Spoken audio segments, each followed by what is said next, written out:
나이가 들면 모든 것이 예전 같지 않다고들 합니다. 몸이 예전만큼 따라주지 않고 주변 사람들도 점점 줄어들죠. 뉴스나 신문을 보면 100세 시대라는 말이 흔하게 나오지만 정작 현실은 녹록지 않습니다.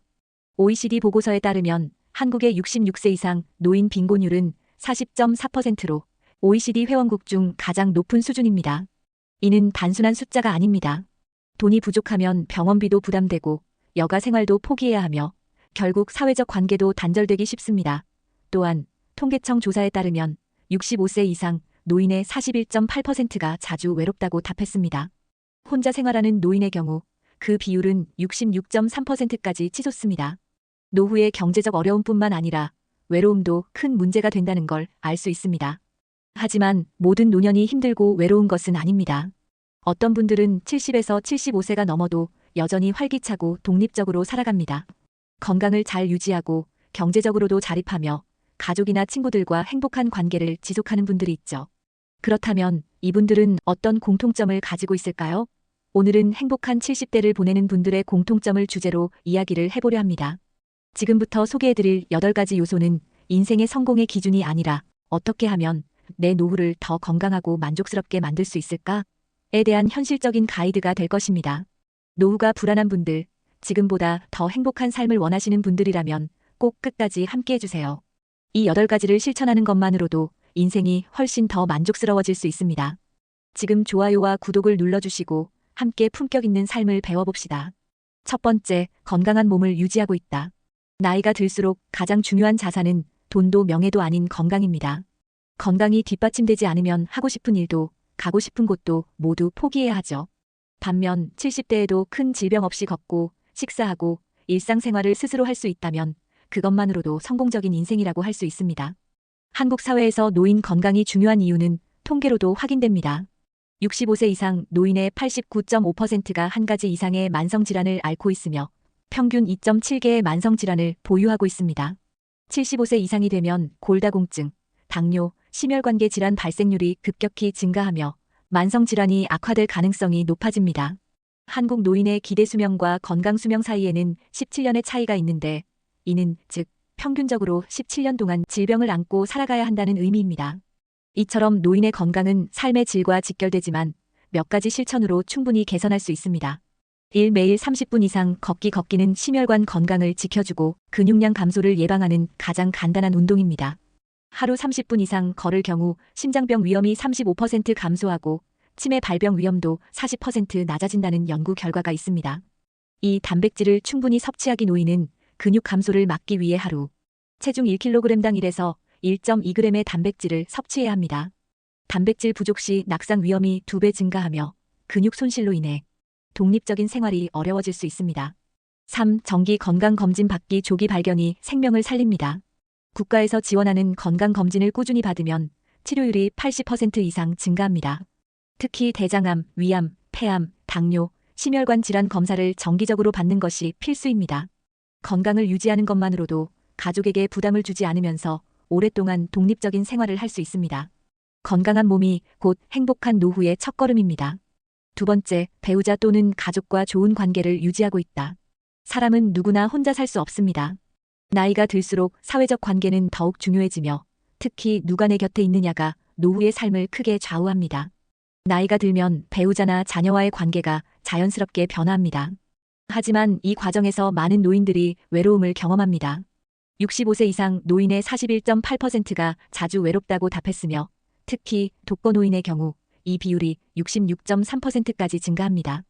배우자 또는 자녀와 함께 사는 노인의 경우 삶의 만족도가 2배 이상 높습니다.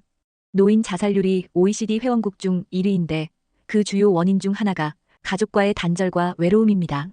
따라서 나이가 들수록 가족과의 관계를 잘 유지하는 것이 중요합니다. 그러나 관계를 유지하는 것은 단순한 일이 아닙니다. 어떤 태도를 가지느냐에 따라 노후의 인간관계가 달라질 수 있습니다. 1. 배우자와의 관계 유지. 한국에서는 오랜 세월 함께한 배우자가 서로에게 가장 큰 존재가 됩니다. 하지만 나이가 들수록 사소한 다툼이 많아질 수 있습니다. 서로 존중하는 마음과 작은 배려가 관계를 지속하는 핵심입니다. 예를 들어 배우자가 자주 하는 말을 흘려듣지 않고 적극적으로 공감해주는 것이 중요합니다. 2. 자녀와의 건강한 거리두기. 많은 부모님들이 자녀에게 지나친 기대를 하다가 실망하는 경우가 많습니다. 자녀에게 경제적으로 의존하지 않는 것이 관계를 더 건강하게 만듭니다. 우리 애들이 나를 챙겨주지 않는다는 불만보다는 자녀도 자기 인생이 있다는 사실을 이해하는 태도가 필요합니다. 3. 손주와의 관계 형성. 손주와의 관계는 노년의 삶을 더욱 풍요롭게 만들어줍니다. 하지만 예전 방식대로 키우려는 태도는 갈등을 초래할 수 있습니다. 대신 손주의 취향을 존중하고 함께 시간을 보내며 즐거운 추억을 만드는 것이 좋습니다. 4. 사회적 관계 확장. 친구나 동년배 이웃과의 교류도 노후의 행복을 높이는 중요한 요소입니다.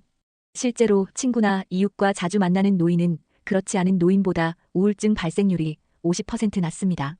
동호회나 노인복지관 프로그램을 활용하는 것도 관계 형성에 도움이 됩니다. 노후의 인간관계는 결국 서로 존중하고 기대를 조절하며 긍정적인 관계를 유지하는 것이 가장 중요합니다. 세 번째, 정신적 명료함을 유지하고 있다.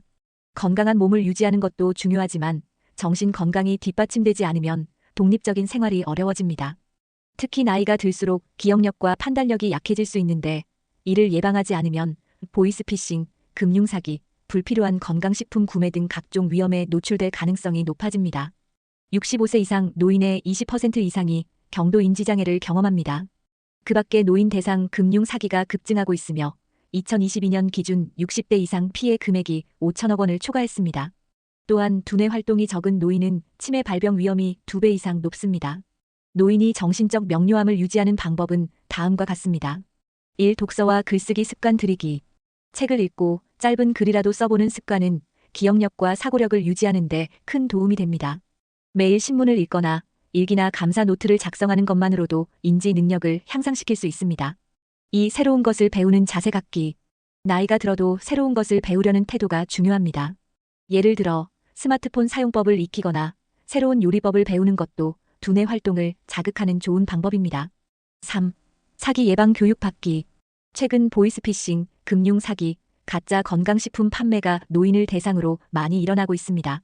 경찰청이나 노인복지관에서 제공하는 사기 예방 교육을 수강하면 피해를 막을 수 있습니다. 4. 퍼즐, 바둑 게임 등을 활용한 두뇌 운동하기. 치매 예방을 위해 스도쿠, 퍼즐 맞추기, 바둑, 카드 게임 등을 하는 것이 효과적입니다. 연구에 따르면 매일 퍼즐을 푸는 노인은 치매 발병 확률이 40% 낮아진다고 합니다. 정신적 명료함을 유지하는 것은 단순히 치매를 예방하는 것이 아니라 삶을 주체적으로 살아가는 힘을 기르는 것입니다. 스스로 판단하고 사고하는 능력을 유지해야 남들에게 휘둘리지 않고 자립적인 노후를 보낼 수 있습니다. 네 번째, 경제적으로 독립해 있다. 많은 분들이 나이 들면 자식이 돌봐주겠지 생각하지만 현실은 다릅니다.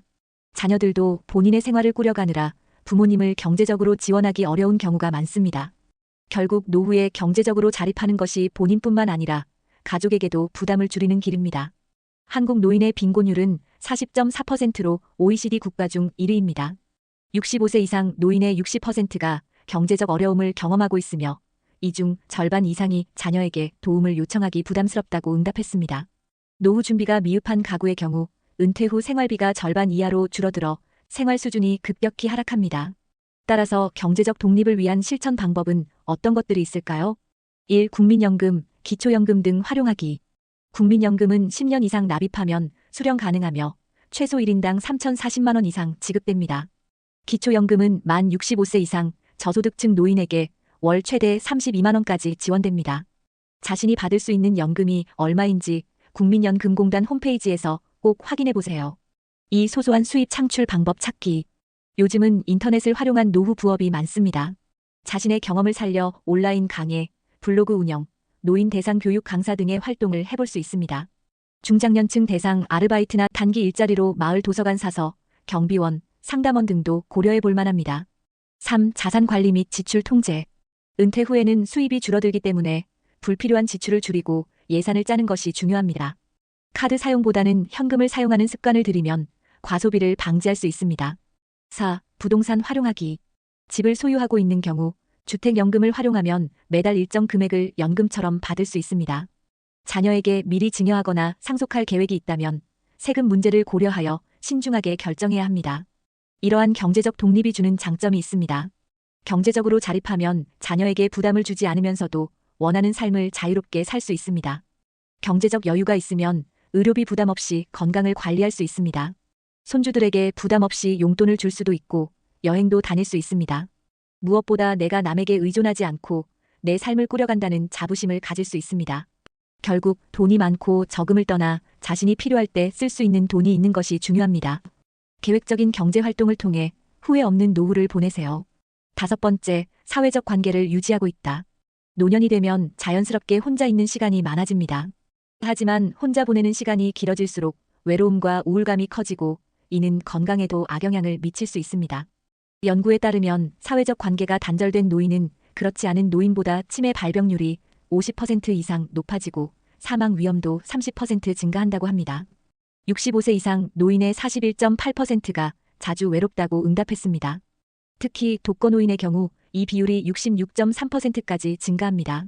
친구와 자주 만나는 노인은 그렇지 않은 노인보다 우울증 발생 위험이 50% 낮습니다. 사회적 관계가 활발한 노인은 인지 능력이 더 오랫동안 유지되며 치매 발병 확률이 40% 낮아집니다. 이처럼 노년기에 사회적 관계를 유지하는 것은 정신 건강뿐만 아니라 신체 건강에도 긍정적인 영향을 줍니다. 사회적 관계를 유지하는 방법 몇 가지를 소개해드리겠습니다. 1. 정기적으로 친구를 만나기. 사람은 누구나 정기적인 만남이 있어야 생활의 활력을 느낄 수 있습니다. 평소 가까운 친구들과 일주일에 한 번이라도 만나서 식사하거나 산책을 하면서 시간을 보내는 것이 좋습니다. 직접 만나는 것이 어렵다면 전화나 영상 통화를 통해서라도 꾸준히 소통하는 것이 중요합니다. 2. 새로운 모임에 참여하기. 기존 친구들과의 관계를 유지하는 것도 중요하지만 새로운 사람을 만나는 것도 노후 삶의 질을 높이는 데 큰 도움이 됩니다. 가까운 복지관, 문화센터, 종교단체, 취미 동호회 등을 통해 비슷한 관심사를 가진 사람들과 교류해보세요. 연구에 따르면 새로운 사람을 만나는 활동을 하는 노인은 그렇지 않은 노인보다 삶의 만족도가 30% 높다고 합니다. 3. 디지털 기술을 활용한 소통하기. 요즘은 스마트폰을 활용하면 더 쉽게 사회적 관계를 유지할 수 있습니다. 카카오톡, 밴드, 유튜브, SNS 등을 활용해 온라인 모임에 참여하거나 자녀 및 손주와도 더 쉽게 소통할 수 있습니다. 특히 온라인에서 같은 취미를 가진 사람들과 소통하는 것이 활발해지면서 온라인 동호회 활동을 하는 노인들도 증가하고 있습니다. 4. 봉사활동 참여하기. 봉사활동은 단순히 누군가를 돕는 것이 아니라 자신에게도 긍정적인 에너지를 주고 사회적 관계를 넓히는 계기가 됩니다. 노인복지관, 도서관, 지역사회 봉사단체 등을 통해 소소한 봉사활동에 참여하면 더욱 보람찬 노후를 보낼 수 있습니다.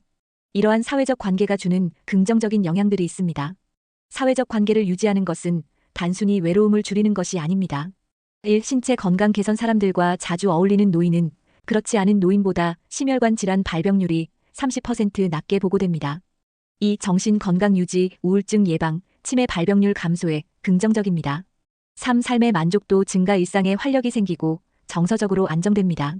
나이가 들수록 친구 관계가 줄어드는 것은 자연스러운 일이지만 조금만 노력하면 새로운 인연을 만들 수도 있습니다. 정기적인 모임을 만들거나 새로운 활동에 도전하면서 활기찬 사회적 관계를 유지해보세요. 6번째, 자신만의 취미가 있다.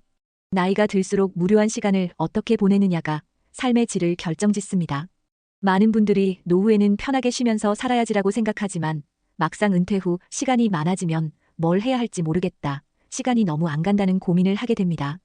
취미는 단순한 여가 활동이 아니라 삶의 활력을 불어넣고 정신적, 신체적 건강을 유지하는 중요한 요소입니다. 60세 이상 노인의 45%가 은퇴 후 시간이 남아도는 것이 가장 큰 고민이라고 응답했습니다. 취미가 있는 노인은 그렇지 않은 노인보다 삶의 만족도가 30% 높으며 우울증 위험이 40% 낮습니다. 노후에 새로운 취미를 시작한 노인의 70%가 삶의 즐거움이 생겼다고 답변했습니다. 이처럼 자신만의 취미를 갖는 것은 단순히 시간을 보내는 것을 넘어 삶의 질을 높이고 건강을 유지하는 데 필수적인 요소입니다. 이제 노후에 즐길 수 있는 취미 활동을 추천드리겠습니다. 1. 운동 관련 취미. 등산, 걷기, 요가, 수영 등입니다. 신체 건강을 유지하면서도 사회적 교류를 할 수 있는 활동이 많아 추천됩니다. 예를 들어 등산 모임에 참여하면 건강도 챙기면서 새로운 친구도 사귈 수 있습니다. 2. 창작 활동. 그림 그리기, 서예, 글쓰기, 사진 촬영 등입니다. 창작 활동은 창의력을 자극하고 집중력을 향상시키는 효과가 있습니다. 특히 일기를 쓰거나 블로그를 운영하는 것도 좋은 방법입니다. 3. 악기 연주 및 음악 감상입니다. 새로운 악기를 배우는 것은 두뇌 활동을 촉진하며 정서적으로도 안정감을 줍니다.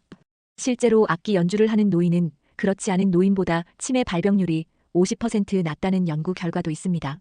4. 봉사활동 및 커뮤니티 활동입니다. 봉사활동을 하면 사회적 유대감을 형성하면서 삶의 의미도 찾을 수 있습니다. 노인복지관, 도서관, 지역단체에서 운영하는 봉사 프로그램에 참여하면 더욱 보람찬 시간을 보낼 수 있습니다. 5. 여행 및 문화생활. 새로운 장소를 방문하고 경험하는 것은 정신적인 자극을 주고 삶의 만족도를 높이는 효과가 있습니다. 가까운 곳이라도 정기적으로 여행을 다니거나 공연 관람, 전시회 방문 등을 통해 문화를 즐기는 것도 좋은 방법입니다.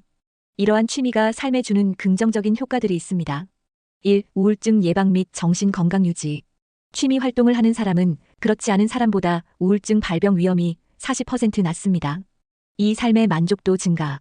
자신만의 즐거운 시간을 가질 수 있기 때문에 스트레스가 감소되는 효과가 있습니다. 3. 사회적 관계 형성. 같은 취미를 가진 사람들과 만나면서 새로운 친구를 사귈 기회가 많아집니다.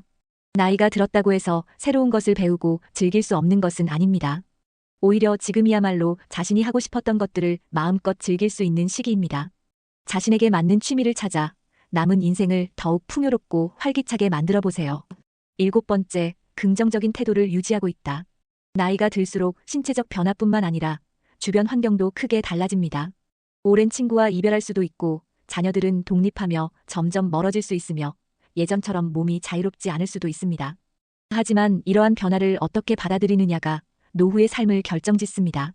같은 상황에서도 긍정적으로 생각하는 사람과 부정적으로 생각하는 사람의 삶의 질은 크게 차이납니다. 연구에 따르면 긍정적인 태도를 유지하는 노인은 그렇지 않은 노인보다 삶의 만족도가 2배 이상 높으며 건강 상태도 상대적으로 더 좋다고 합니다. 60세 이상 노인의 40%가 노후가 불안하다고 응답했으며 30% 이상이 우울감을 자주 느낀다고 답했습니다. 긍정적인 태도를 유지하는 노인은 그렇지 않은 노인보다 평균 7년 더 오래 산다는 보고도 있습니다. 나이가 들면서 가장 중요한 것은 마음가짐이다라고 응답한 70대 이상 노인이 85%에 달한다고도 합니다. 이처럼 노후의 삶이 만족스러울지 후회가 남을지는 태도에서 결정됩니다. 긍정적인 태도를 유지하는 것은 단순히 기분을 좋게 만드는 것이 아니라 신체 건강과 정신 건강, 더 나아가 인간관계에도 영향을 미칩니다. 긍정적인 태도를 유지하는 방법들이 있습니다. 1. 감사하는 습관 들이기. 하루를 마무리하면서 오늘 감사할 일이 무엇이었나? 생각해 보세요. 작은 것이라도 오늘 날씨가 좋아서 좋았다. 아침에 맛있는 음식을 먹었다처럼 긍정적인 면을 찾는 습관을 들이면 생각하는 방식 자체가 바뀌게 됩니다. 연구에 따르면 감사하는 습관을 가진 사람은 그렇지 않은 사람보다 스트레스 수치가 30% 낮고 행복감이 50% 증가한다고 합니다. 이 과거보다는 현재에 집중하기. 많은 분들이 예전에는 더 좋았는데 내가 젊었을 때는 안 그랬는데 라고 하면서 과거를 그리워합니다. 하지만 과거에 집착하기보다 지금 내가 할 수 있는 것에 집중하는 것이 더 건강한 태도입니다. 예를 들어 새로운 취미를 시작하거나 가볍게 운동을 하면서 현재를 즐기는 것이 중요합니다. 3. 부정적인 말 습관 줄이기. 나이가 들면 부정적인 말을 자주 하게 되는 경향이 있습니다. 나는 이제 늙었어. 몸이 예전 같지 않네. 이제 할 수 있는 게 없지 같은 말은 스스로를 더 나쁘게 느끼게 만듭니다. 대신 내 나이에 이 정도면 괜찮지. 아직도 내가 할 수 있는 게 많아. 같은 긍정적인 말을 하는 습관을 들이면 좋습니다. 3. 좋은 사람들과 어울리기. 부정적인 사람과 자주 어울리면 나도 모르게 부정적인 생각을 하게 됩니다. 긍정적인 태도를 가진 사람들과 어울리면서 서로에게 좋은 영향을 주는 것이 중요합니다. 긍정적인 태도가 주는 효과들이 있습니다.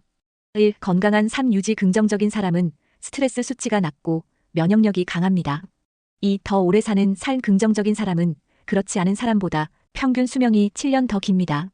3. 삶의 만족도 증감의 순간을 소중히 여기며 즐겁게 보낼 수 있습니다. 결국 노후를 어떻게 살아갈지는 외부 환경이 아니라 나 자신의 태도에서 결정됩니다. 아무리 어려운 상황에서도 긍정적인 면을 찾고 하루하루를 감사하는 마음으로 살아간다면 후회 없는 인생을 만들 수 있습니다. 8번째, 삶의 목표가 있다. 노후의 삶이 만족스럽지 않은 가장 큰 이유 중 하나는 해야 할 일이 없다는 것입니다. 많은 분들이 은퇴 후 편히 쉬면서 살고 싶다고 하지만 막상 아무것도 하지 않으면 하루하루가 무료해지고 시간이 갈수록 우울감과 허탈함이 커질 수 있습니다. 삶의 목표가 있는 사람은 더 활기차고 행복한 삶을 살며 신체적으로도 건강하다는 연구 결과가 많습니다. 삶의 목표가 있는 노인은 그렇지 않은 노인보다 우울증 발생률이 50% 낮습니다. 이는 서울대학교병원 정신건강의학과에서 2023년에 연구한 자료입니다. 또한 자신만의 목표를 설정한 노인은 그렇지 않은 노인보다 평균 수명이 5년 더 깁니다. 이는 하버드대학교 공중보건대학 2022년 연구에서 발췌한 내용입니다. 결정적으로 우리나라에서 60세 이상 노인의 65%가 노후에 목표 없이 시간을 보내는 것이 가장 두렵다고 응답했습니다. 이것은 한국보건사회연구원 2023년 고령층 인식조사에서 발췌한 내용입니다. 이처럼 노년기에도 삶의 목표를 가지는 것은 정신적, 신체적 건강을 모두 유지하는 데 중요한 역할을 합니다. 노후의 삶의 목표를 만드는 방법을 알려드리겠습니다. 1. 작은 목표부터 설정하기. 꼭 거창한 목표일 필요는 없습니다. 예를 들어 한 달에 한 권 책 읽기, 손주들에게 옛날 이야기 들려주기, 매일 30분 걷기 같은 작은 목표부터 시작하는 것이 좋습니다. 2. 자신이 좋아하는 일을 찾아보기. 지금까지 해오던 일이 아닌 새롭게 도전할 수 있는 일을 찾아보는 것도 방법입니다. 예를 들어 그림 그리기, 악기 배우기, 텃밭 가꾸기, 글쓰기 등 새로운 취미를 목표로 설정할 수 있습니다. 3. 사회에 기여할 수 있는 활동하기. 봉사활동, 멘토링, 강의 활동 등으로 자신의 경험과 지식을 공유하는 것도 삶의 목표가 될 수 있습니다. 예를 들어 경험을 살려 청소년 상담을 해보겠다, 지역 봉사활동을 꾸준히 하겠다 같은 목표를 세우면 삶이 더욱 의미 있어집니다. 4. 장기적인 목표를 만들어보기. 단기적인 목표 외에도 1년 혹은 5년 동안 이루고 싶은 목표를 세우면 삶이 더욱 활기차집니다. 예를 들어 70세까지 한 번도 가보지 않은 곳으로 여행 가기, 자서전 쓰기, 건강하게 80세까지 살기 같은 목표도 가능합니다. 이러한 삶의 목표가 주는 긍정적인 영향은 다음과 같습니다. 1. 우울증 예방 및 정신 건강 유지. 삶의 의미를 찾으면 정신적 안정감이 증가합니다. 2. 신체 건강 향상. 목표가 있는 사람은 그렇지 않은 사람보다 신체 활동이 활발하게 나타납니다. 3. 삶의 만족도 증가. 매일 기대할 일이 생기고 성취감을 느낄 수 있습니다. 결국 삶의 목표를 가진다는 것은 단순한 계획이 아니라 삶을 더 의미 있고 행복하게 만드는 중요한 요소입니다. 작은 목표라도 하나씩 설정해 보세요. 목표가 있는 인생은 나이가 들어도 계속 성장하는 삶이 될 수 있습니다. 우리는 모두 나이가 들면서 변화를 겪습니다. 하지만 어떻게 살아가느냐에 따라 노후의 모습은 완전히 달라질 수 있습니다. 지금까지 말씀드린 8가지는 단순한 성공의 기준이 아니라 더 건강하고 행복한 인생을 위한 작은 실천들입니다. 혹시 이 중에서 부족한 부분이 있다면 오늘부터 하나씩 실천해 보세요. 비록 오늘부터라도 작은 변화가 모이면 남은 인생이 더 빛날 수 있습니다. 여러분은 몇 가지를 실천하고 계신가요? 댓글을 통해 여러분의 이야기를 들려주신다면 많은 분들께 더욱 도움이 될 것입니다. 오늘 영상이 여러분에게 조금이나마 도움이 되셨다면 구독과 좋아요, 알림 설정을 부탁드립니다. 여러분의 품격 있는 노후를 위한 여정이 오늘부터 시작되기를 바랍니다. 끝까지 시청해주신 여러분께 진심으로 감사드립니다.